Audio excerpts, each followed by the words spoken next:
Welcome to Baxter Science. What we're trying to explain here, Ruby and I'm Jonathan Dowdy.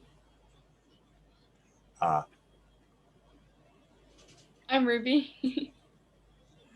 We're going to explain a little bit about how you can follow a path through science courses here at Baxter, and then Ruby's going to explain a lot about Ruby's path through the science curriculum. So what's science is an interesting and pretty broad question. This is NASA's definition.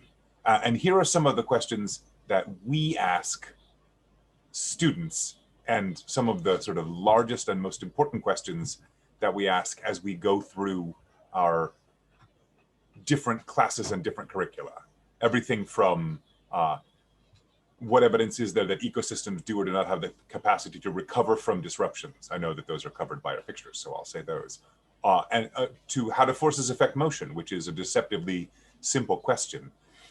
These big picture questions are connected to a really long stream, I say long, but a really sort of layered stream of classes. So when you enter into Baxter, you'll probably take this integrated STEM math and science class. There are a lot of questions about how math works, and we won't get into them here, but we'll get the right math to you. And then after that, you'll take both life and physical science. Each of those last a semester, and they'll be, you can take them in either order. So if you can, STEM math and science is mostly physical, so you can shift to life science or continue with physical.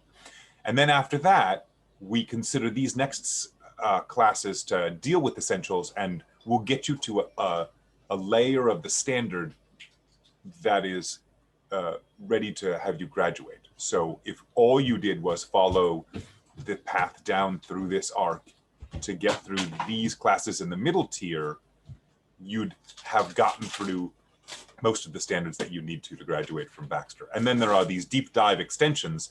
They're a lot like electives, except a little bit more intense. Each Baxter class deals with at least 2 standards, and there are 4 standards total.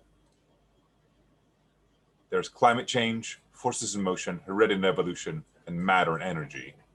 And now I'm going to jump backwards. So STEM math and science has forces in motion. Physical science contains some forces in motion. River and stormwater analysis contains some forces in motion, and oceanography contains some forces in motion, as do things like the physics of music, calculus and algebra-based physics. Even human anatomy and physiology contains a little bit of forces in motion. But there are a lot of other standards that are also included. Oceanography deals with climate change, so does physical science. Biology deals with heredity and evolution.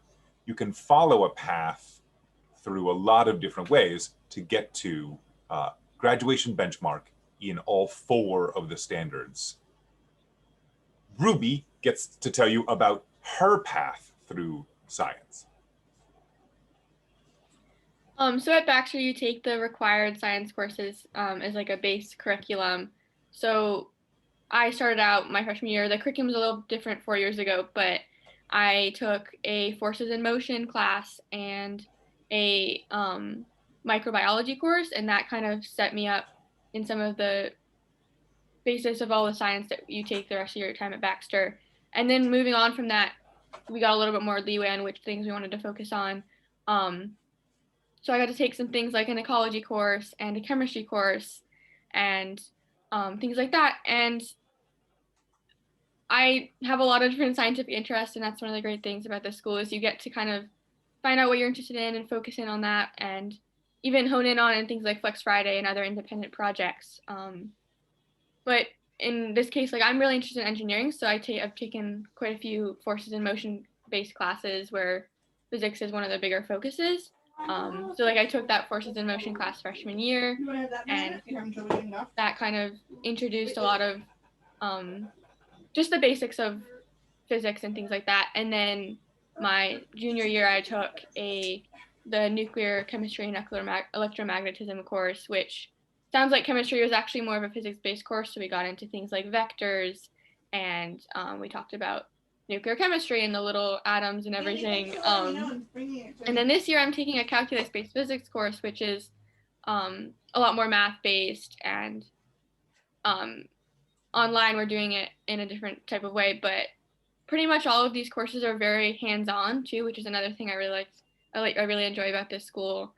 So like in my freshman year forces in motion class, we got to build booby traps and I got to explode confetti all over the classroom. In my nuclear chemistry course, we did a project with balloons and static and got to like stick these balloons all over the ceiling and talk about why they're doing that and ask those questions that kind of formulate the way we think about the world. So that's a way through, and Ruby really leaned in on a couple of things, but you spent a semester away from Baxter too, right? Yeah, there's a lot of opportunities to kind of figure out how you want to get interested in something. I am focusing in on engineering, and that's what I want to do as a future career, but I also really enjoy ecology and biology and the environment.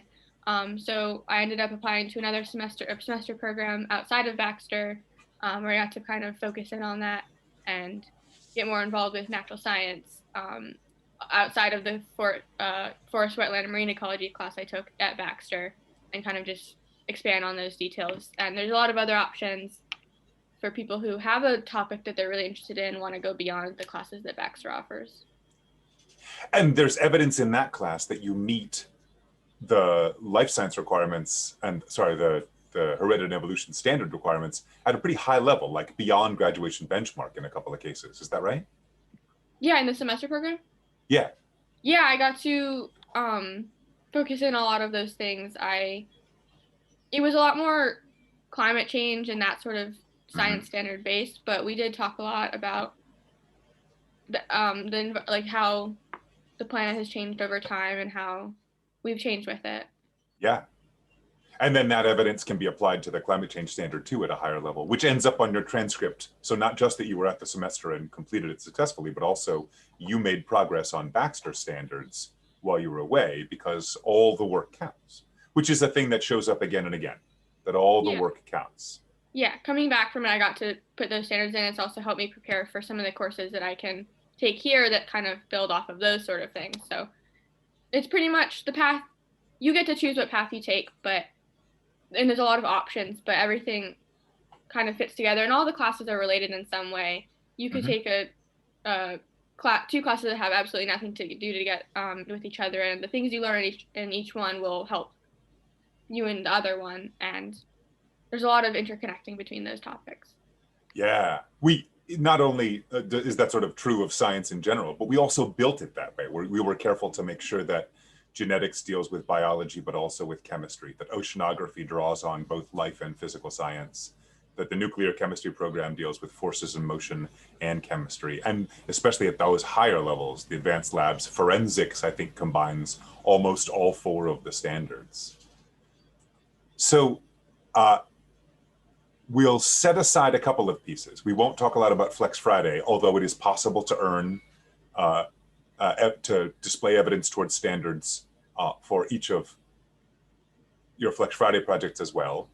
And we'll close just by saying that while this slide is about the forces in motion standard and shows you the four sort of big subtopics under it, there are four big standards for science at Baxter: climate change, forces in motion, heredity and evolution, and matter and energy. And to navigate all four of those, to get to all four of those at a graduation benchmark level, you'd start in this and take these top three, which just about everybody takes, and then you could diversify your work, but you'd take most, if not all, of that central section, and then you'd get to really hone in on some other work and also expand to outside of Baxter experiences. How'd I do, Ruby? Good. There's a lot of interesting classes here. I don't know of other schools that offer forensics, so it's a great opportunity. Yeah. And when you get this link outside, you'll get a link to this slideshow. And when you get to this slide, the names of the classes will be linked to teacher videos explaining what it is that they do and what they love about the class. So you'll get more information that way as well. Thanks for listening.